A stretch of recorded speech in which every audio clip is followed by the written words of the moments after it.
Imagina una Europa fragmentada, sin un poder central claro donde el legado de Roma parece haber desaparecido.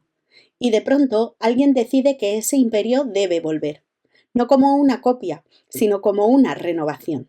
Bienvenidos y bienvenidas a Historia, Cultura y Arte, un espacio donde analizamos las humanidades con rigor, pero también con una mirada accesible y visual. Hoy viajamos al corazón de la Europa medieval para entender el Imperio carolingio e introducirnos en su arte.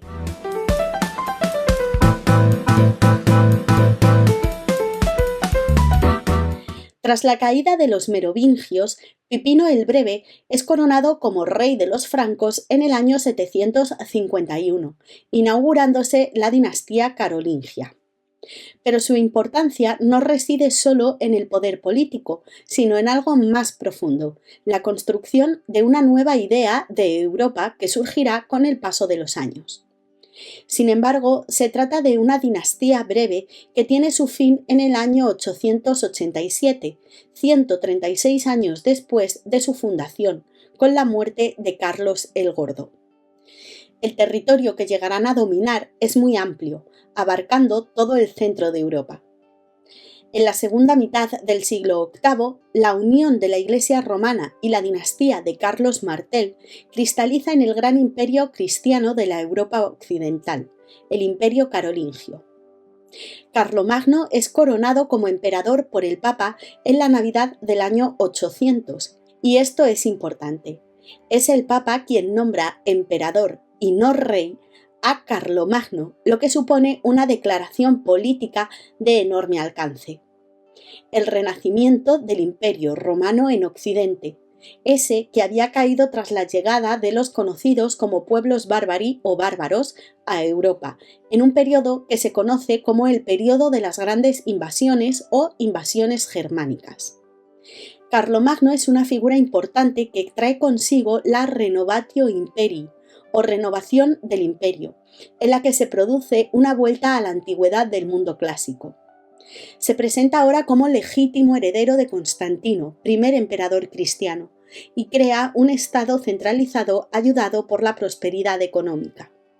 Pero el imperio carolingio no es solo política, es sobre todo un proyecto cultural.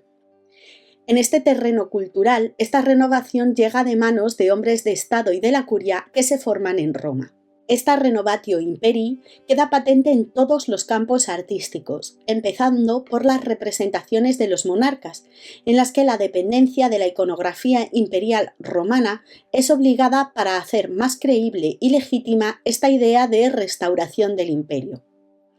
En relación con el arte, hay que tener en cuenta que la corte carolingia es itinerante, lo que supone la construcción de numerosas residencias para los emperadores, de manera que los talleres se trasladan de un lugar a otro según las necesidades, teniendo lugar un desarrollo arquitectónico espectacular.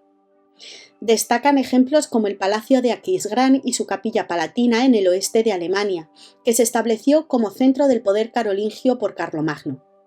Pero no hay que olvidar tampoco los monasterios que se construyen en esta época, como el de Corbeil o la abadía de Saint-Gall o incluso la famosa abadía de Lourdes. Pero el arte carolingio no es solo arquitectura, sino que también podemos destacar sus miniaturas representadas por una gran diversidad de escuelas y que crean obras como el Evangeliario de la Coronación o su escultura y su orfebrería.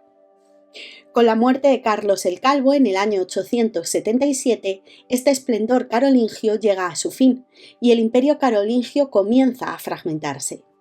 La unidad política se debilita y con ello el proyecto carolingio entra en crisis. Se abre así un periodo de crisis que hará que la dinastía carolingia termine con la muerte de Carlos el Gordo en el año 887, y la idea de un imperio no volverá hasta la llegada de la figura de Otón I, rey de Francia Oriental desde el año 936 y emperador del Sacro Imperio Romano Germánico desde el año 962. Pero de ello hablaremos en otro momento.